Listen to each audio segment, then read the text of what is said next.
20व्या 72व्या प्रजासत्ताक दिनी बहुजन प्रबोधन मंच लाखांदूर जिल्हा भंडाराकडून महाप्राण बॅरिस्टर जोगेंद्रनाथ मंडाल विचार मंचावर आयोजित 20वे साहित्य संमेलन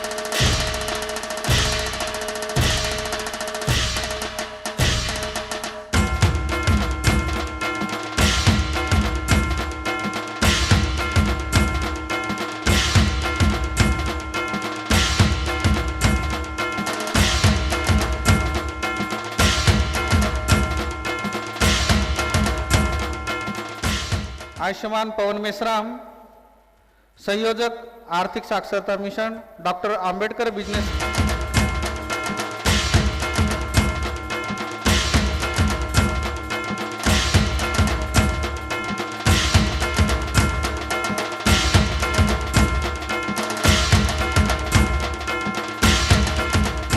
मी आजच्या कार्यक्रमाचे आयोजक आयुष्मान कानेकर सर यांना अशी विनंती करतो, अध्यक्ष म्हणून डॉक्टर एस.एम. राजन सर राबले आहेत, त्यांना मेमेंटो देऊन त्यांचा स्वागत करावं.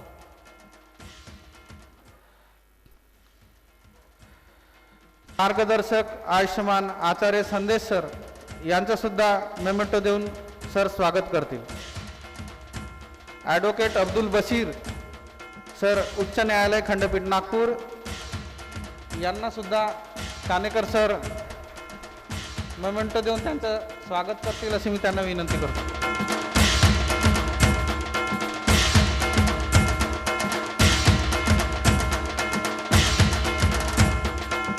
कार्यक्रमाला मार्गदर्शक म्हणून लाभलेले आयुष्मान पवन मेश्राम सर, संयोजक आर्थिक साक्षरता mission, doctor Ambedkar business school Nagpur यांना सुद्धा कानेकर सर मोमेंटो देऊन त्यांचा सत्कार करतील.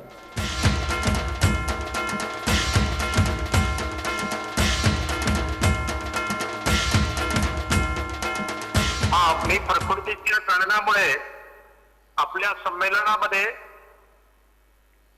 इन पर्सन उपस्थित होऊ शकलो नाही, परंतु या ठिकाणी भारताचे संविधान यामध्ये अंतर्भूत असलेली जी प्रस्ताविका आहे ते वाचतो आणि ते वाचल्यानंतर असं जाहीर करतो की या संमेलनाचं उद्घाटन झालंय. तर सगळे बंधू आणि भगिनींनो, मी आता भारताचे संविधान यामधली उद्देश पत्रिका तुम्हाला वाचून दाखवतो. आम्ही भारतीय लोक भारताचे एक सार्वभौम समाजवादी धर्मनिरपेक्ष लोकशाही गणराज्य घडवण्याचा, त्याच्या सर्व नागरिकांस सामाजिक, आर्थिक, राजनैतिक न्याय, विचार, अभिव्यक्ती, विश्वास, श्रद्धा, उपासना यांचे स्वातंत्र्य, दर्जाची व संधीची समानता निश्चितपणे प्राप्त करून देण्याचा आणि त्या सर्वांमध्ये व्यक्तीची प्रतिष्ठा व राष्ट्राची एकता आणि एकात्मता यांचे आश्वासन देणारी बंधुता प्रवर्धित करण्याचा संकल्पपूर्वक निर्धार करून आमच्या संविधान सभेत आज दिनांक 26 नोव्हेंबर 1949 रोजी याद्वारे हे संविधान अंगीकृत आणि अधिनियमित करून स्वतःसाठी अर्पण करत आहोत. जय भीम. या संमेलनाचं उद्घाटन झालं असं मी जाहीर करतो आणि या निमित्तानं आपल्या श्रोत्यांशी संवाद साधण्याचा प्रयत्न करतो. बोलायचं ना मला 2 मिनिटं? हो सर, हो बोला बोला. हॅलो. हा बोला सर, बोला. हा मित्रांनो, पुनश्च मी सर्वांचे म्हणजे माफी वाटतो, दिलगिरी व्यक्त करतो की मी येऊ शकलो नाही. परंतु भारतीय संविधानाची ही प्रस्ताविका वाचल्यानंतर त्यावर 2 मिनिटं मी बोलण्याचा प्रयत्न करणार. भारताचं संविधान हे जगातलं असं एकमेव संविधान आहे. या संविधानातून भारतासारख्या विविध रंगी, विविध आयामाने नटलेल्या देशाला एकसंघ ठेवण्याचं काम जर कोणी केलं असेल तर ते भारतीय संविधानाने केलेलं आहे. या संविधानाच्या उद्देश पत्रिकेमध्ये जे काही आपल्याला अभिवचन दिलेली आहेत त्या अभिवचन आपण पुरते केले का, ते आतापर्यंत आपण त्या सगळे अचीव केले का, याचाही विचार या निमित्तानं झाला पाहिजे. बाबासाहेब आंबेडकरांनी 1953 साली दिल्लीच्या आकाशवाणीवर एक भाषण दिलं होतं, माझ्या जीवनाचे तत्वज्ञान, आणि त्यामध्ये हे सगळं संविधानाची उद्देश पत्रिका हेच प्रतिबिंबित झाली असं आपल्याला दिसतंय. आबासाहेब म्हणाले की माझे गुरु बुद्ध आहेत, मी माझ्या गुरुकडून मी काही गोष्टी शिकल्या आहेत, माझ्या जीवनाचं तत्वज्ञान ते शिकलं. ते म्हणतात की माझ्या जीवनाचं तत्वज्ञान स्वातंत्र्य, समता आणि बंधुता या 3 शब्दात सामावलेलं आहे. परंतु पुढे जाऊन ते सांगतात की हे तत्वज्ञान मी फ्रेंच राज्यक्रांतीकडून घेतलं नाही. आणि पुन्हा बुद्धाचा हवाला देऊन ते सांगतात की आम्ही हे सगळे तत्व जरी घेतलं असेल तर हे सगळं करत असताना ते सांगतात की आमच्यामध्ये बंधुत्व नाही. बंधुतेला ते इतकं महत्व देतात. स्वातंत्र्य, समता जर तुम्हाला या देशात रुजवायची असेल तर त्याचा पाया बंधुता आहे. तर ते पण की brotherhood, fraternities, other name of religion. जे बंधुत्व हे धर्माचं दुसरं नाव असते. न्याय, समता किंवा दुसऱ्या गोष्टी हे कसे आहेत, हे आहेत त्याला लीगल म्हणू किंवा ते कायद्याच्या स्वरूपात आहे. पण बंधुता हे भावनिक एकमेकांच्या रिलेशनच्या संबंधात आहे. कायद्याची बंधनं आपण तोडत असतो. आपल्या देशामध्ये खून करू नये असा कायदा असला तरी होत नाही असं नाही, रोज होतात. किंवा स्त्रियांवर अत्याचार करू नये असं असलं तरी आपण पाहतो की स्त्रियांवर अत्याचार होतातच, कोणी करणं थांबत नाही. परंतु एकमेकाला आम्ही बंधू मानलं, एकमेकाला आम्ही बहिणी आम्ही एखाद्या स्त्रीला बहीण मानलं, एखाद्या पुरुषाला बंधू मानलं की आपण तिथं बंधनं येतात आणि आम्ही एकमेकांचं संरक्षण करतो. म्हणून भारताला ते म्हणतात की कशाची गरज आहे, तर आपल्या बंधुत्वाची गरज आहे. आणि म्हणून त्या दिवशी आपण 25 नोव्हेंबरला तेव्हा ते भाषण देतात संविधान सभेत. ते म्हणतात की आपण असं समाज निर्माण करायला चाललंय. एका बाजूने आम्ही भारतीय स्वातंत्र्य मिळाल्यानंतर आम्ही भारताचे लोक सार्वभौम, समाजवादी, धर्मनिरपेक्ष, लोकशाही गणराज्य घडवण्याची शपथ घेत आहोत. एकीकडे सगळे प्रियंबल मध्ये चांगले तत्व आम्ही स्वीकारले आहेत, पण दुसऱ्या बाजूला ते म्हणतात की सामाजिक पातळीवर आम्ही विभागलेले आहोत.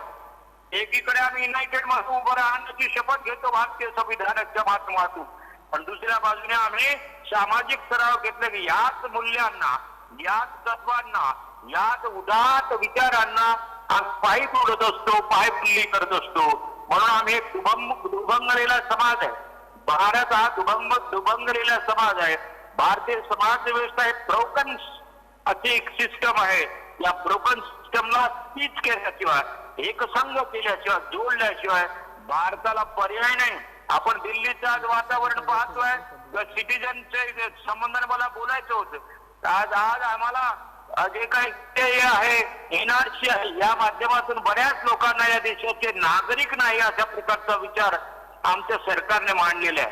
शेतकऱ्याचा आपण पाहतो 60 दिवस 2 महिने जर आंदोलन झालेलं आहे, म्हणजे सरकार आम्ही निवडलेलं आहे, सरकारची निवड आम्ही केलेली आहे.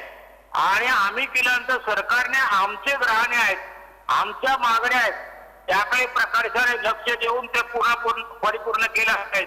ते न करता सरकार आमच्याशी बोलत नाही, मोदी साहेब आमच्याशी बोलत नाही. ते काशीच्या शेतकऱ्याशी बोलतील, ते मध्य प्रदेशाच्या शेतकऱ्याशी बोलतील, पण शिंगो आणि टिकरी बॉर्डरवर शेतकऱ्याशी बोलत नाही. अशा प्रकारे बाबासाहेबांनी त्या काळी सांगितलं होतं की हा समाज दुभंगलेला समाज आहे. म्हणून मित्र, या संमेलनाला मी भरभरून शुभेच्छा देतो. प्रकृतीच्या आणि कोविडच्या कारणामुळे येऊ शकलो नाही, पुन्हा मी निर्देश करतो. कारण मी या निमित्ताने स्पेशल अनेक ग्रंथ मी बोलवले होते अमेझॉनवर आणि त्याचा अभ्यास करून सगळी तयारी केली होती. But because of that COVID I am home quarantine, I could not come there. So I am very sorry not to come there. Thank you very much. जय भीम, जय भीम. जय भीम सर. Thank you sir. यानंतर संमेलनाचे उद्घाटन झाल्याचे डॉक्टर माधव सरगुंडे सर यांनी जाहीर केलेले आहे. यानंतर मी आजच्या कार्यक्रमाचे प्रास्ताविक करण्यासाठी या साहित्य संमेलनाचे आयोजक आयुष्यमान अनिल कानेकर सर मी यांना अशी विनंती करतो की त्यांनी या कार्यक्रमाचे प्रास्ताविक करावं.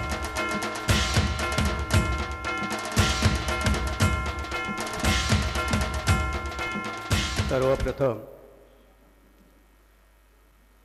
ज्या लोकांनी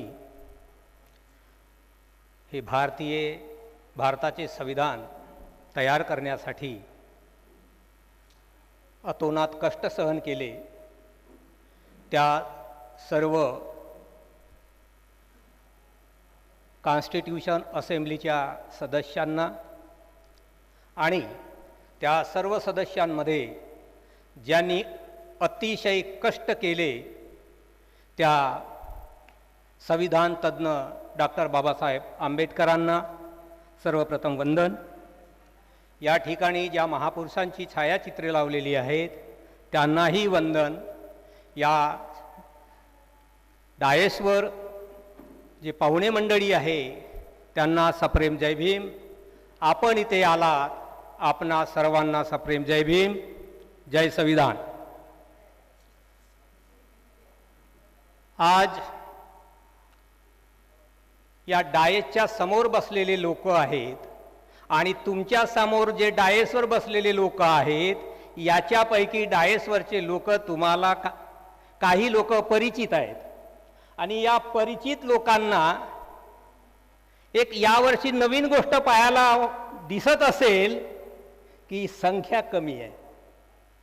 ही जाणीवपूर्वक आहे, कारण त्यांना माहीत आहे की गेल्या वर्षी हाल कसा गच्च भरला होता. तर ही सरकारच्या सूचनेचं पालन करून ही संख्या मुद्दाम कमी आहे, कारण आम्ही तशा पद्धतीनं लोकांना विनंती केली होती की आपण जास्त गर्दी करू नये आणि लोकांनी या गोष्टीला मान दिला आहे. आम्हाला सरकारी यंत्रणेने सुद्धा या ठिकाणी म्हणजे पोलीस विभाग, तहसील विभाग आणि इथला ग्रामीण रुग्णालय या लोकांनी आम्हाला सहकार्य केलेलं आहे. त्यांचे आधीच मी त्यांना धन्यवाद देतो. बंधूंनो, ही एक आनंदाची गोष्ट आहे की आपल्या लाखांदूर या जिल्ह्यापासून दूर असलेल्या गावी संविधानाचं साहित्य संमेलन आणि ते 20वं होत आहे. याबद्दल मला आनंद होणं साहजिक आहे, आपल्यालाही होणं साहजिकच आहे. हे जे वर्ष गेले वर्ष जे होतं 2020 हे जगाच्या इतिहासामध्ये कोविडचं वर्ष म्हणून नोंदल्या जाईल. या कोविड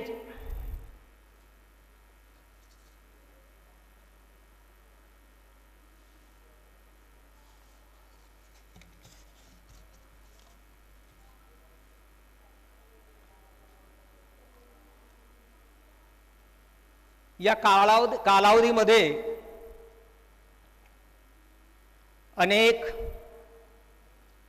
मान्यवर व्यक्तींचं निधन झालं.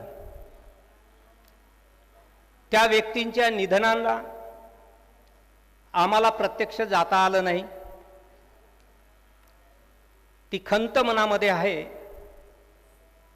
तर ते व्यक्ती आमच्या या लाखांदूर या ठिकाणी प्रत्यक्ष आलेत, इथल्या जनतेला मार्गदर्शन केलं. तर तसे अनेक लोक, मोठी मंडळी मरण पावली या कोरोना काळामध्ये. सगळ्यांचीच नावं मला घेणं शक्य नाही, पण ज्या लोकांनी या ठिकाणी आमच्या मंचावर आलेत, आमच्या बोलवण्याला प्रतिसाद दिला, त्यांच्यापैकी मी जे नाव घेतो आहे ते आहेत बबनजी लवात्रे. हे बबनजी लवात्रे यांना कोण ओळखत नाही. हे दलित पॅंथरचे संस्थापक कार्यकर्ते होते. पूर्व विदर्भ विभागासाठी डॉक्टर आंबेडकर बौद्ध विद्यापीठाच्या मागणीचा लढा त्यांनी 6 डिसेंबर 1991 पासून सुरू केला आणि 4 लाख स्वाक्षऱ्या गोळा करून त्या राष्ट्रपती KR नारायणन यांना सादर केला. एवढंच नव्हे तर 1998ला त्यांनी 91 पासून सुरू केलेला त्यांचा लढा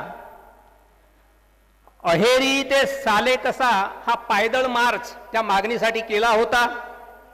त्यावेळेला या मार्गाने जाताना लाखांदूर या ठिकाणी ते आलेत. लाखांदूरला त्यांनी जेवण घेतलं आणि त्यांनी पुढच्या मार्गक्रमण केला. त्यावेळेला माझी वैयक्तिक ओळख त्यांच्याशी नव्हती. तेव्हा लाखांदूरचे राजू बोरकर यांनी माझा त्यांच्याशी परिचय करून दिला. त्याच्यानंतरच्या काळात नेहमी त्यांच्याशी माझ्या भेटीगाठी झाल्यात. नव्हे मी त्यांना कार्यक्रमालाही बोलवलो आणि मी एकदा लाखांदूर या ठिकाणी 14 एप्रिल 2016ला सिद्धार्थ कनिष्ठ महाविद्यालयामध्ये डॉक्टर बाबासाहेब आंबेडकर यांच्या जयंती दिनी 14 तास अभ्यासाचा ध्यास म्हणजे 14 तास विद्यार्थ्यांना आम्ही अभ्यास करायला लावलं होतं. तर सायंकाळच्या सत्रामध्ये मार्गदर्शन करण्यासाठी म्हणून त्यांना बोलवलं होतं आणि ते आले होते. एवढेच नव्हे तर 14 एप्रिल 2017ला लाखांदूरच्या बौद्ध समाजांनी डॉक्टर बाबासाहेब आंबेडकरांची जी जयंती साजरी केली होती त्या जयंतीला लोकांना मार्गदर्शन करण्यासाठी ते आले होते. आणि अशा या व्यक्तीचं निधन 19 ऑगस्ट 2020ला 78व्या वर्षी त्यांचं देहावसान झालं. दुसरी व्यक्ती आहे मुकुंद एन गजबिये, जे नागपूरची आहे, जिथे आज बहुजन विद्यार्थी संघाचे विद्यार्थी तिथे राहत आहेत.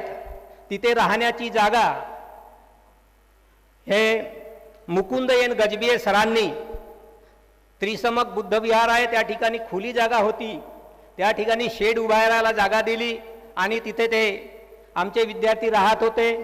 त्यांना वडिलकीच्या नात्याने त्यांच्यावर प्रेम केलं. आणि ही सुद्धा व्यक्ती लाखांदूर या ठिकाणी 15 ऑगस्ट 2011 रोजी आम्ही लाखांदूरच्या ज्या शैक्षणिक संस्था आहेत आणि त्या शैक्षणिक संस्थांमधून 10वी आणि 12वी ग्रॅज्युएट पोस्ट ग्रॅज्युएटची मुलं जे आपापल्या शाळा कॉलेजमधून प्रथम येतात त्यांचा सत्काराचा कार्यक्रम आयोजित करतो. त्यावेळेला सुद्धा ते त्या ठिकाणी मार्गदर्शन करायला आले होते. अशा या व्यक्तीचं निधन 7 सप्टेंबर 2020ला 80व्या वर्षी झालं. तिसरी व्यक्ती डॉक्टर भाऊ लोखंडे, यांचं नाव सगळ्यांना परिचित आहे. मी यांना जेव्हा पहिल्यांदा पाहिलं ते औरंगाबादच्या मिलिंद कॉलेजमध्ये. मी 11वी ते ग्रॅज्युएट BA पर्यंतचं शिक्षण मिलिंद कला महाविद्यालय औरंगाबादला 1979 ते 83 या कालावधीमध्ये तिथे मी शिक्षण घेतलं. त्यावेळेला त्या काळामध्ये डॉक्टर भाऊ लोखंडे तिथे 3 दिवसाच्या व्याख्यानमालेसाठी आले होते. त्यांची 3ऱ्या दिवशी व्याख्यानमाला चालू असताना मी अचानक हॉलमध्ये बघितलं तिथे भाषण चालू होतं. ते भाषण ऐकण्यासाठी मी गेलो. त्यांनी जे भाषण केलं, पाली भाषेवर जे मार्मिक भाषण केलं, ते भाषण ऐकून त्या काळचे त्या महाविद्यालयाचे प्राचार्य तारा शंकर सक्सेना यांनी अध्यक्षीय भाषण करताना सरांचं जे भाषण झालं मार्मिक, तेव्हा त्यांनी त्यांच्या विद्वत्तेच्या समोर 3दा अशी मान झुकवली होती. तेव्हा मी त्यांना पाहिलं होतं आणि त्यांना ऐकलं होतं. पुढे मी 1986ला लाखांदूर या ठिकाणी आलो. सिद्धार्थ कनिष्ठ महाविद्यालयामध्ये मी नोकरीला लागलो. त्याच्यानंतर त्यांच्याशी माझ्या गाठीभेटी होऊ लागल्या. तेव्हा लाखांदूर या ठिकाणी 1986ला 90 आणि 91 म्हणजे डॉक्टर बाबासाहेब आंबेडकरांची जयंती शताब्दी आणि महात्मा फुलेंची स्मृती शताब्दी हे 91-91च्या वर्षी या ठिकाणी लाखांदूर तालुक्याच्या वतीनं कार्यक्रम घेण्यात आला होता. त्या ठिकाणी ते इथे मार्गदर्शन करायला आले होते. तसेच संस्कार दीप संवर्धक परीक्षा ही विद्यार्थ्यांना फुले शाहू आंबेडकर किंवा जे महापुरुष आहेत ज्यांनी समाजाच्या हितासाठी आयुष्य वेचलं, समाजाला विचार दिले, त्यांच्या पुस्तका समाजामध्ये जावं, विद्यार्थ्यांमध्ये त्या पुस्तकाची ओळख व्हावी म्हणून त्या पुस्तकावर परीक्षा घेत होतो. अशीच एक पुस्तक शेतकऱ्याचा असूड या पुस्तकावर परीक्षा घेतली आणि त्याचं बक्षीस वितरण करण्यासाठी म्हणून त्यांना 28 नोव्हेंबर 2010ला बोलवलं होतं. त्यावेळेस ते इथे आले होते. तसेच याच ठिकाणी मला जेव्हा 60 वर्ष झाली त्यावेळी आदरणीय राजन सर त्यावेळेला आले होते आणि त्याच वेळी डॉक्टर भाऊ लोखंडे आले होते. माझा सत्कार झाला त्याही प्रसंगी ते उपस्थित राहिले होते. एवढंच नव्हे तर त्रिमूर्ती जिथे आमचं आता हॉस्टेल आहे विद्यार्थ्यांचं, त्या ठिकाणी विद्यार्थी पालक मेळावा होता. त्याही ठिकाणी डॉक्टर भाऊ लोखंडे आले होते आणि त्या ठिकाणी त्यांना आम्ही काही जास्त देऊ शकलो नाही, पण आम्ही आपल्याकडून जे भारताच्या संविधानाची हे जे फोटो आहे members of constitution assembly of India he photo, तसेच जे भारताचं संविधान आहे ते पूर्ण आर्टिकल्स आणि 12 परिशिष्टे त्याचं एक चित्र फ्रेम करून त्यांना सस्नेह भेट दिली. तेव्हा त्यांना अतिशय आनंद झाला होता. त्यानंतर माझ्या मी जेव्हा नागपूरला जायचो त्यावेळेस त्यांच्या घरी जरूर भेट घ्यायची. त्यावेळेस चर्चा झाली आणि त्यांनी जे बघितलं का यांनी कसे कसे विद्यार्थी घडवले, कारण इथे ओबीसीचे विद्यार्थी आहेत, त्यांनी फुले शाहू आंबेडकरांचे विचार स्वीकारून त्यांनी आंतरजातीय लग्न केले मागणी करून. हे ऐकून त्यांना खूप चांगलं वाटलं आणि त्यांनी मला म्हणाले की कानेकर, अरे आम्ही विद्यार्थी शिकवलो, तू विद्यार्थी घडवतोस, हे ऐकून मला तेथून प्रेरणा मिळाली. ते माझ्यासाठी प्रेरणादायी वाक्य ठरलं आहे. अशा या व्यक्तीचं निधन 22 सप्टेंबर 2020 रोजी झालं, वयाच्या 78व्या वर्षी. तिसरी व्यक्ती आहे डॉक्टर विमल कीर्ती, ज्यांचं मूळ नाव LG मेश्राम, आमच्या भंडारा जिल्ह्यातीलच आहेत. त्यांनी भदंत आनंद कौशल्यायन यांचा त्यांना सहवास लाभला आणि म्हणून त्यांनी विमल कीर्ती हे नाव त्यांना बहाल केलं होतं आणि ते पुढे विमल कीर्ती याच नावानं शेवटपर्यंत तो नाव त्यांनी स्वीकार केलं होतं. ही व्यक्ती आम्ही लाखांदूर या ठिकाणी 26 जानेवारी 2012ला जे 11वे राष्ट्रीय संविधान साहित्य संमेलन घेतलं होतं, त्याही संमेलनाला ते आले होते. आणि यांचंही एवढंच नाही तर बुद्धिस्ट पर्सनल लॉ झाला पाहिजे या मागणीला त्यांनी आपलं लेखी आम्हाला समर्थन दिलं होतं. ते त्यांचं सुद्धा 14 डिसेंबर 2020ला 72व्या वर्षी निधन झालं. पाचवी व्यक्ती आहे मागो वैद्य. मागो वैद्यांना कोण ओळखत नाही, त्यांना मागो म्हणूनच ओळखलं जाते. ते राष्ट्रीय स्वयंसेवक संघाचे माजी बौद्धिक व प्रचार प्रमुख होते आणि ज्येष्ठ पत्रकार, त्यांचे आपले तरुण भारतचे ते एडिटर राहिलेले आहेत. ही व्यक्तीसुद्धा लाखांदूरला 26 जानेवारी 2009ला 8व्या राष्ट्रीय संविधान साहित्य संमेलनाला हजर झाले. पण ज्या वेळेला त्यांनी आम्हाला तारीख दिली होती, तारीख दिल्यानंतर त्यांना त्यांच्या ब्राह्मण समाजाचं महासंमेलन पुणे या ठिकाणी होतं, परंतु त्यांनी त्यांना स्पष्ट सांगितलं की मी लाखांदूरला तारीख दिलेली आहे, त्यामुळे मी तिकडे पुणेला येऊ शकत नाही, मी लाखांदूरला जाईल. आणि ते या ठिकाणी आले. म्हणजे त्यांनी आपला शब्द पाळला. आणि हे सुद्धा 19 डिसेंबर 2020ला वयाच्या 97व्या वर्षी निधन पावले. शिवाय अशा दुसऱ्याही व्यक्ती अनेक आहेत ज्या नामांकित आहेत. त्यापैकी सदानंदजी फुलझेले. तर सदानंदजी फुलझेले साहेब यांना सुद्धा कोण ओळखत नाही. डॉक्टर बाबासाहेब आंबेडकरांच्या धम्मक्रांतीत त्याचे सेनानीच राहिलेले आहेत. त्यांनी मोठं सहयोग केलेला आहे. बुद्धिस्ट पर्सनलला झालं पाहिजे याच्यासाठी सुद्धा त्यांनी आम्हाला लेखी समर्थन दिलं होतं. ते सुद्धा वयाच्या 92व्या वर्षी म्हणजे 15 मार्च 2020ला मरण पावलेत. सागर डंभारे हे सुद्धा 28/6/2020ला मरण पावले. दीक्षाभूमीवर जे रात्रीला मूर्ती लावली गेली होती आवळे बाबू सोबत, त्यावेळेस हे तिथे 7 मध्ये होते. यांनी एक दानीवृत्तीचे व्यक्ती, विशेष करून जपान सुनामी जेव्हा आली जपानमध्ये त्यावेळेस यांनी मदत केली होती. तसेच दैनिक नागतीर जनता याचे ते मॅनेजिंग एडिटर म्हणून राहिले आहेत.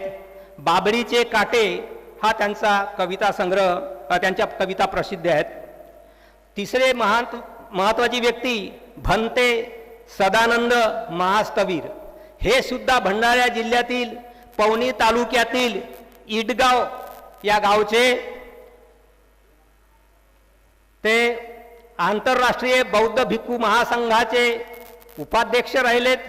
अखिल भारतीय भिक्खू महासंघाचे संघानुशासक राहिलेत.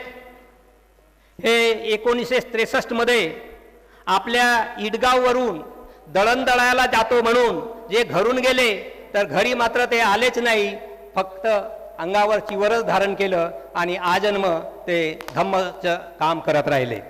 यांचा सुद्धा मृत्यू 4 ऑगस्ट 2020ला वयाच्या 81व्या वर्षी झाला. तिसरी व्यक्ती आहे ॲडव्होकेट मार्शल विमल सूर्य चिमनकर. समता सैनिक दलाचे ते अध्यक्ष, त्यांनी फार मोठं काम केलेलं आहे. केंद्रीय संघटक म्हणून राहिले आहेत ते. त्यांनी द पीपल मासिक हे 1990 पासून चालवलं. याही व्यक्तीचा 65व्या वर्षी 29 सप्टेंबर 2020ला मृत्यू झाला. मित्रो, अशा ह्या महत्त्वपूर्ण व्यक्ती नागपूरच्या आपल्यातून निघून गेल्यात. आमच्या लाखांदूर या ठिकाणी जवळच पिंपळगाव आहे, ज्याला कोहडी पिंपळगाव म्हणून ओळखलं जातं. तिथला निशांत विठोबा बडोले MA झालेला मुलगा, तो समाज कार्यकर्ता होता, कुठल्याही कामाला धावून जाणारा होता. परंतु 27 ऑक्टोबर 2020ला वयाच्या अगदी 31व्या वर्षी मरण पावला. तिसरी एक व्यक्ती आहे जागेश्वर गोविंदराव ठाकरे. ही व्यक्ती नोकरीच्या पूर्वी विमा प्रतिनिधी होती. भारतीय जीवन विमा निगमचे प्रतिनिधित्व केलं त्यांनी. नंतर त्यांना नोकरी लागली, ते शिक्षक झाले आणि त्यांची नोकरी जिल्हा परिषद प्राथमिक शाळा वीरगाव या ठिकाणी नोकरीला होते. या व्यक्तीचं सांगण्यासारखा मुद्दा की लाखांदूर या ठिकाणी सिद्धार्थ नगर आहे, त्या ठिकाणी जे बाबासाहेबाचा पुतळा आहे तो बाबासाहेबाचा पुतळा त्यांनीच बनवला होता. मित्रो, त्यांचा एक मुलगा, मी सिद्धार्थ कॉलेजमध्ये जेव्हा शिकवत असे त्यावेळेला तो विद्यार्थी होता आणि मी विद्यार्थ्यांना जे शिकवत असे फुले शाहू आंबेडकरांचे विचार, हा विद्यार्थी 10वीतून आलेला, त्यांना हे विचार पटायचे नाही. त्यामुळे ते आपल्या घरी माझ्या विरोधात जाऊन सांगायचे आणि त्यामुळे जागेश्वर ठाकरे यांचा माझ्याबद्दल खूप आक्रोश होता, विरोध होता. परंतु काळ चालत गेला, काळ असाच गेला आणि त्यांना हळूहळू जाणीव झाली की कानेकर सर आमच्या विद्यार्थ्याला किंवा कोणालाही चुकीचं काही सांगत नाही, उलट आमचीच कमतरता आहे ओबीसीची की आम्ही कधी वाचत नाही, महापुरुषांचे विचार वाचत नाही, याची त्याला जाणीव झाली. त्याला खंत वाटू लागली की आपण या व्यक्तीला अनाठाई विरोध करत बसलो. आणि म्हणून लाखांदूरचे एक ॲडव्होकेट वसंत खोब्रागडे आहेत. त्या वसंत खोब्रागडे जवळ त्यांनी आपली खंत व्यक्त केली की मला कानेकर सरांशी बोलायचं आहे पण माझी हिंमत होत नाही, ते कदाचित माझ्यावर रागावतील. तेव्हा त्यांनी सांगितलं ते कधीच रागवणार नाही, तुम्हाला तो जरूर भेट आणि बोल. आणि खरोखर त्या माणसाने मला भेटला, माझ्या घरी आला. त्यांनी म्हटलं सर माझी चूक झाली. अरे म्हणजे चूक काहीच झाली नाही, तुझं बरोबर आहे, कारण तुला माहीतच नव्हतं. सर आमचे लोक खूप अडाणी आहेत, कधी वाचन करत नाही. म्हणलं तर सुज्ञ लोक आहेत, अडाणी असते तर काहीच केलं नसतं. ते सुज्ञ लोक आहेत, सुज्ञ लोकाला सुद्धा सुज्ञ विचार कळले तर अधिक सुज्ञ होतात. जर चुकीचे विचार कळले ऐकायला मिळाले ते कदाचित चुकीचं होतं. तेव्हा त्या मुलांनी मग माझं कार्य पाहून न मागता मला 1000 रुपये या कार्यक्रमाला स्वतः दान दिलं. आणि गेल्या वर्षी सुद्धा 1000 रुपये घरी माझ्या आणून दिलं. असा हा व्यक्ती 7 नोव्हेंबरला 2020ला मरण पावला. याशिवाय ते वयाच्या 51व्या वर्षी मरण पावले. याशिवाय या कोविडच्या महामारीमध्ये अनेक डॉक्टर्स, नर्स, पोलीस असे असंख्य लोक या कामामध्ये सेवा देता देता मरण पावले. आणि म्हणून या सगळ्यांना, याशिवाय ज्यांचे नावं घेऊ शकलो नाही जे अनामिक आहेत, त्या सर्व लोकांना मी बहुजन प्रबोधन मंचा अध्यक्ष या नात्याने आणि बहुजन विद्यार्थी संघ चे सगळे कार्यकर्ते आम्ही सगळे त्यांना उभं राहून 1 मिनिटाची श्रद्धांजली अर्पण करायची आहे. ज्यांना त्यांना श्रद्धांजली अर्पण करायची असेल ते उभे राहू शकतात.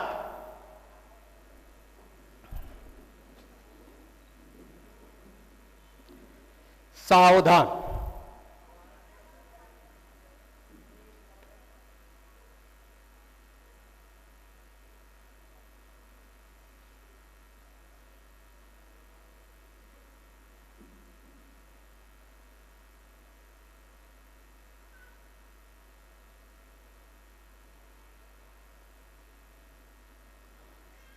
विश्राम.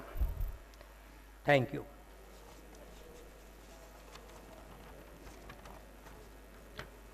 मित्रो, आमच्या या कार्यक्रमामध्ये जे मगा सांगितल्याप्रमाणे 15 ऑगस्टला लाखांदूरच्या ज्या शैक्षणिक संस्था आहेत, 10वी 12वी ग्रॅज्युएट, पोस्ट ग्रॅज्युएट जे होतात आपापल्या कॉलेजमधून प्रथम येतात त्यांचा सत्कार 15 ऑगस्टला होतो. परंतु पोस्ट ग्रॅज्युएशन नंतरची जे डिग्री असते म्हणजे आचार्य PhD त्या लोकांचा सत्कार, तसेच समाजामध्ये काही मोलाचं योगदान देत असतात त्यांचा सत्कार आम्ही या ठिकाणी करत असतो. तेव्हा या ठिकाणी आम्हाला सत्कार करायचा आहे. आयुष्यमान पंढरी मंगरूजी गजबिये हे हेटीची राहणारे आहेत. त्यांचं वय 89 वर्ष आहे. दुसरे व्यक्ती आहेत मनसाराम वारलूजी दैवले, ज्यांचं वय 80 आहे, जे भंडाऱ्याला राहतात. तिसरी व्यक्ती आहे ॲडव्होकेट डॉक्टर श्रावण किसनजी उके, ज्यांचं वय 79 आहे, जे देवरीला राहतात गोंदिया जिल्ह्यातील. आणि चौथी व्यक्ती आहे श्रीधर शालिकराम सावचकर, यांचं वय 57 वर्ष आहे आणि हे जवळ असलेलं मानेगाव त्या ठिकाणचे आहेत. हे सुंदर मूर्ती बनवतात. पाचवी व्यक्ती आहे डॉक्टर विनोद माधव बर्डे, यांनी कॉमर्स विषयामध्ये PhD प्राप्त केलेली आहे आणि हे सध्या नोकरीला यशवंतराव चव्हाण महाविद्यालय या ठिकाणी आहेत. सहावी व्यक्ती आहे डॉक्टर हरिश्चंद्र गोविंदा बोरकर, यांनी पाली विषयामध्ये PhD प्राप्त केलेली आहे. ते सुद्धा यशवंतराव चव्हाण महाविद्यालयामध्ये प्राध्यापक आहेत. सातवी व्यक्ती आहे महेंद्र चरणदास राऊत, खोलमारा या गावचा एक विद्यार्थी आहे, जो बहुजन विद्यार्थी संघाचा कार्यकर्ता आहे. आणि त्यांनी आपण जे सेल्फ एम्प्लॉयमेंट म्हणतो त्या सेल्फ एम्प्लॉयमेंटच्या नावाखाली त्यांनी आपलं 2 पहिया गाडी म्हणजे 2 व्हीलरचं दुरुस्तीचं दुकान टाकलेलं आहे. त्याचा पण सत्कार करायचा आहे. कोणाला वाटेल याच्यामध्ये काय आहे, त्याच्यामध्येच आहे. PhD झालेल्याचा सत्कार करायचा. आणि या मुलाचा का सत्कार करू नये, कारण ते फुले शाहू आंबेडकरांच्या विचारानं तयार झालेले आहेत आणि म्हणून त्यांचा सत्कार करायचा आहे. तर इथे जर मी ज्यांची नावं घेतली ते व्यक्ती जर इथे हजर असतील तर मी पहिलं नाव घेतो, त्यांनी या ठिकाणी इथे यावं आणि आपला सत्कार स्वीकारावा. पंढरी मंगरूजी गजबिये आले आहेत का? दुसरी व्यक्ती मनसाराम वारलूजी दैवले, या सर या. पाहुण्यांच्या हस्ते त्यांनी सत्कार स्वीकारावा. मॅडम आल्या का? बोलवा उदर.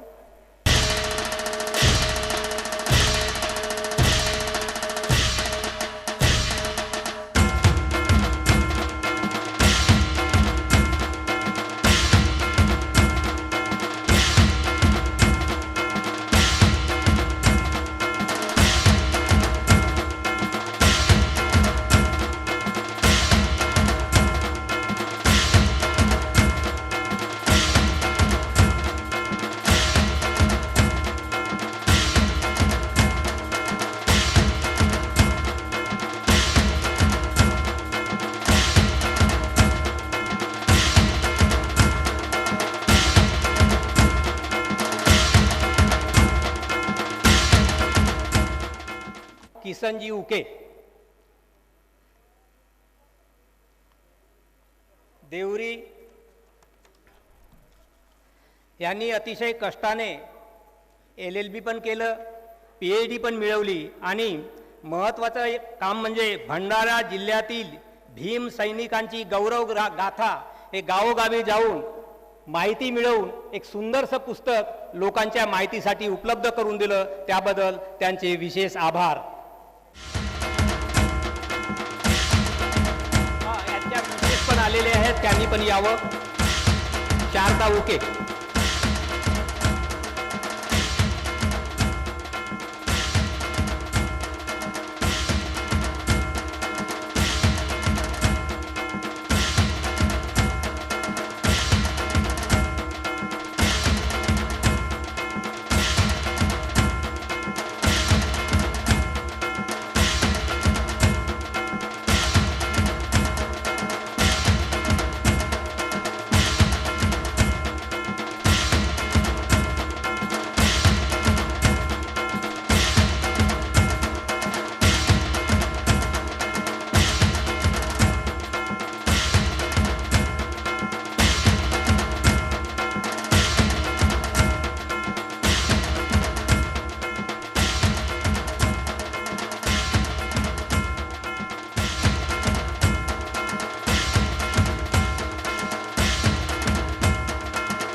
आणि मंचावर उपस्थित सर्व मान्यवर,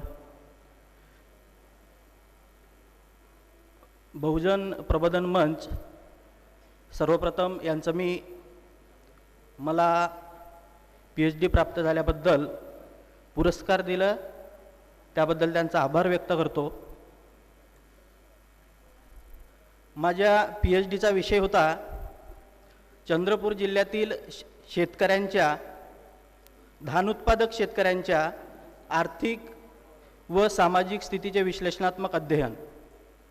या विषयावर 2 शब्द मला सांगायचे आहेत की मी माझ्या प्रबंधामध्ये खऱ्या अर्थानं शेतकऱ्याची कोणती समस्या आहे ती शोधण्याचा प्रयत्न केलेला आहे आणि त्यानंतर सरकारने किंवा समाजाने किंवा शेतकऱ्यांनी काय केलं पाहिजे या उपाययोजनासुद्धा मी माझ्या प्रबंधामध्ये लिहिलेल्या आहेत. तर एकंदरीत अभ्यासाअंती मला असा निष्कर्ष जाणवला की कर्जमुक्ती ही काही शेतकऱ्यांसाठी सर्वात शेवटची बाब नाही किंवा कर्जमुक्ती झाली म्हणजे शेतकरी सुखी झाला अशातला कुठलाही मुद्दा नाही आहे. कारण मुख्य समस्या वेगळीच असते. कारण पूर्व परंपरागत पद्धतीने शेती करत असताना शेतीमध्ये लागणारा जो उत्पादन खर्च होता तो अत्यल्प प्रमाणामध्ये होता आणि उत्पन्न जे होतं ते मोठ्या प्रमाणामध्ये निघायचं. त्यामुळे एकंदरीत खर्च आणि उत्पन्न यामधली जी तफावत होती ते म्हणजे त्या शेतकऱ्याचं उत्पन्न असायचं आणि त्यामुळे शेतकऱ्यांना बऱ्यापैकी उत्पन्न मिळायचं. आता काय झालं तर हरित क्रांतीनंतर यांत्रिकीकरण झालं आणि त्या यांत्रिकीकरणामुळे शेती करत असताना शेतकऱ्यांच्या उत्पादन खर्चामध्ये इतकी मोठी वाढ झालेली आहे की शेतीमध्ये खर्च केल्यानंतर लागलेला खर्चसुद्धा त्यांच्या उत्पन्नामधून भरून निघत नाही. आणि अशी वेळ येते की जेव्हा उत्पन्न शेतकऱ्यांच्या हातामध्ये येतो त्यावेळेला त्यांनी लावलेला खर्चसुद्धा भरून निघत नाही आणि मग पर्यायाने त्यांच्याकडे कुठलाच पर्याय उरत नसल्यामुळे मग शेतकरी आत्महत्येचं प्रमाण आपल्याकडे वाढलेलं आहे. म्हणून मी एवढंच सांगेन की शेती करत असताना कमीत कमी खर्च लावून शेतीमध्ये उत्पादन कसं घेतलं जाईल याचा प्रयत्न जर प्रत्येक शेतकऱ्यांनी केला तर शेतीसुद्धा परवडण्यायोग्य आहे आणि शेतकऱ्यांना कुठल्याही प्रकारचा आत्महत्येचा विचारसुद्धा शेतकऱ्यांच्या मनामध्ये येणार नाही.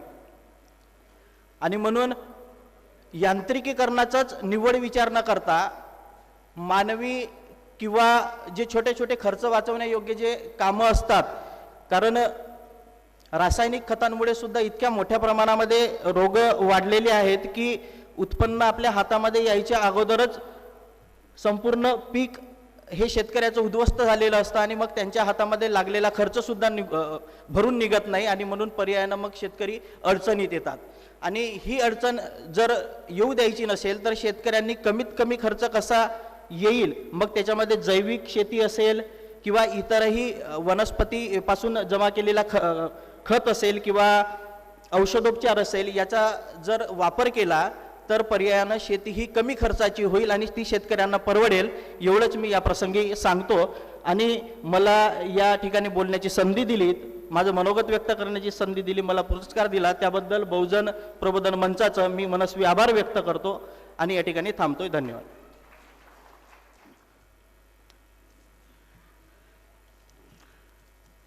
आदरणीय मंच, उपस्थित बौद्ध बंधू आणि भगिनींनो, आज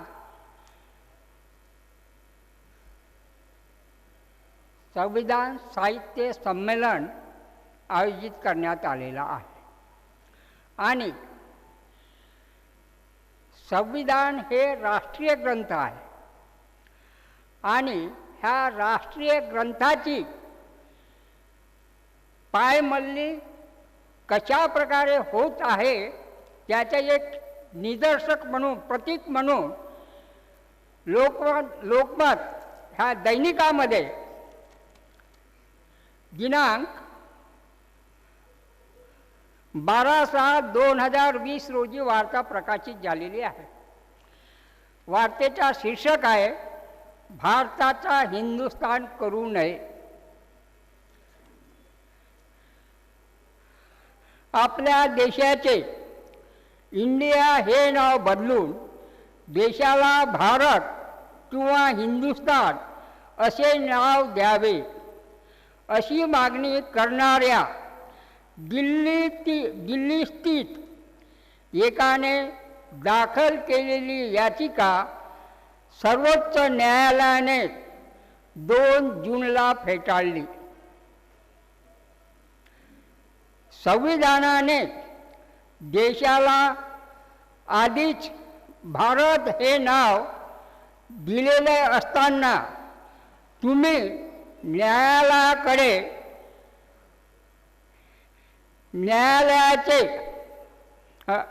अशी याचिका कशी काय करू शकता असा प्रश्न सर्वोच्च न्यायालयाचे मुख्य न्यायाधीश आदरणीय एस.ए. बोबडे न्यायमूर्ती ए.एस. ओपन्ना व न्यायमूर्ती ऋषिकेश राय यांच्या खंडपीठाने याचिका करणाऱ्या वकिलांना विचारलेला आहे. सर्वोच्च न्यायालयात काम करणाऱ्या वकिलांची जर ही स्थिती असेल तर सर्वसाधारणांना भारतीय राज्यघटनेविषयी नेमकी किती व कोणती माहिती आजवर झाली असेल हा गंभीर प्रश्न या निमित्ताने उपस्थित झाला आहे. देशाची इंडिया व भारत ही कायदेशीर नावे प्रस्थापित असताना अनेक जण आजही हिंदुस्तान असा नामोल्लेख करतात. ही आश्चर्याची बाब आहे. त्यांनी संविधान वाचलेले नाही किंवा ते त्यांना मान्य नाही असे 2च अर्थ यातून करता येईल का हा वादाचाच मुद्दा होऊ शकेल. पण पंतप्रधान, माजी राष्ट्रपती व अनेक मंत्री या नावाने देशाचा नामोल्लेख करीत असतील तर याकडे दुर्लक्ष करणे योग्य ठरणार नाही. India that is Bharat shall be union of states असे भारतीय संविधानाच्या पहिल्याच कलमात लिहिले आहे. इंडिया अर्थात भारत हा राज्याचा संघ आहे व भविष्यातही असेल.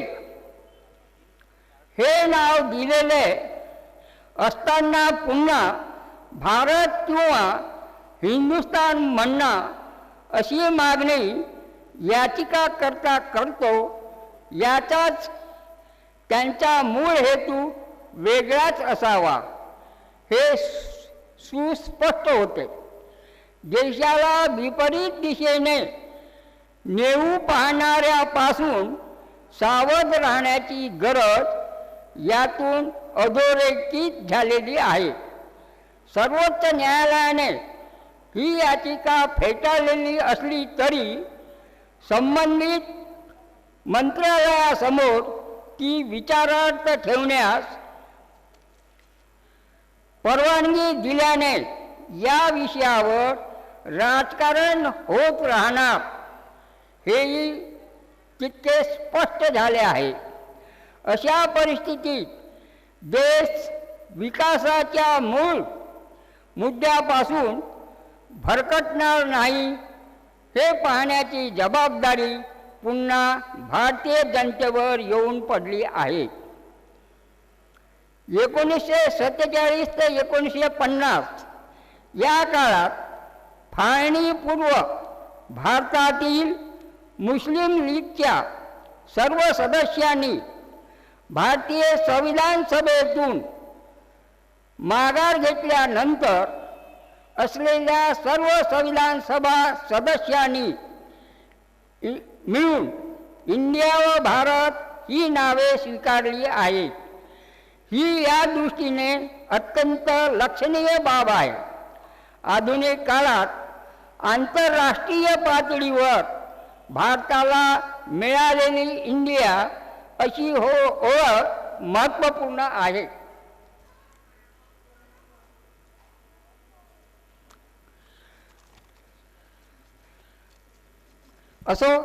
अशा प्रकारे काही संघटना संस्था भारताला हिंदुस्थान नावाने संबोधतात आणि ही बाब असंविधानिक आहे आणि ही बाब सुप्रीम कोर्टाने सुद्धा स्पष्टपणे इशारा दिलेला आहे की सुप्रीम कोर्टाचे वकीलच जर पैशाच्या लोभापायी अशा प्रकारच्या केसेस स्वीकारत असतील तर इतर सामान्य नागरिकांकडून काय अपेक्षा करावी. आणि म्हणून ती याचिका फेटाळल्यानंतरही अजूनही लोक हा संविधानाचे उल्लंघन करून पुन्हा पुन्हा तेच शब्द वापरतात. विचार व्यक्त करताना आपल्या बौद्ध साहित्य संमेलन किंवा इतर जे साहित्य दलित साहित्य संमेलनात प्रमुख वक्ते म्हणून असतात त्यांनी सुद्धा संविधानातील शब्दाचं उल्लंघन केलेलं आहे. त्यामध्ये अनेक प्रख्यात साहित्यिक सुद्धा आहेत. त्यामध्ये त्यांनी सुद्धा तिरंगा हा शब्द वापरलेला आहे. मोबाईल नंबर दिलेला होता त्यानुसार त्यांना मी मोबाईल केलं की संविधानामध्ये हा तिरंगी असा शब्द नाही. नॅशनल फ्लॅग कोडमध्ये सुद्धा तिरंगी हा शब्द नाही.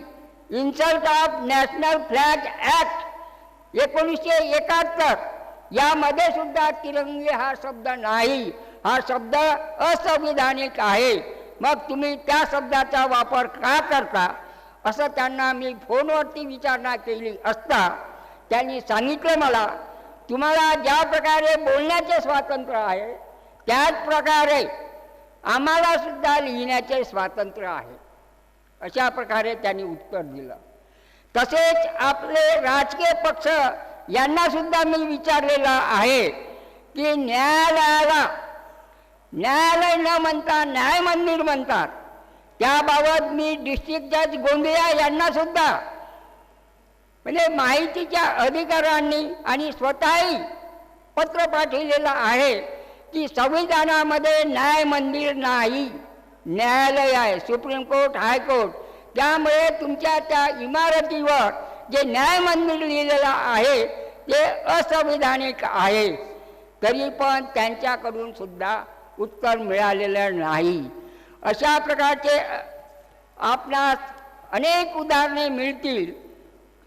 प्राध्यापक अनिल कानेकरांनी जी पत्रिका छापलेली आहे जे कंसाबाहेरील जे शब्द आहेत अशा प्रकारे संविधानाचा उल्लंघन करणारे आहेत.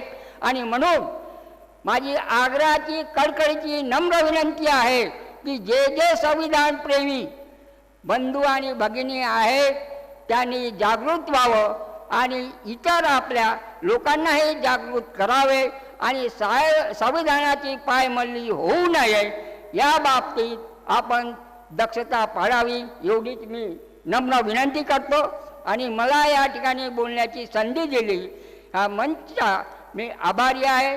तसेच या ठिकाणी जो मला सत्कार दिलेला आहे आणि हा सत्कारापासून जी काय प्रेरणा मिळते आहे, स्फूर्ती मिळते आहे ती स्फूर्ती प्रेरणा इतरांनी सुद्धा अशाच प्रकारचे उल्लेखनीय कार्य करण्याची त्यांना स्फूर्ती मिळो अशा प्रकारची अपेक्षा बाळगतो आणि आपल्या वाणीला पूर्ण विराम देतो.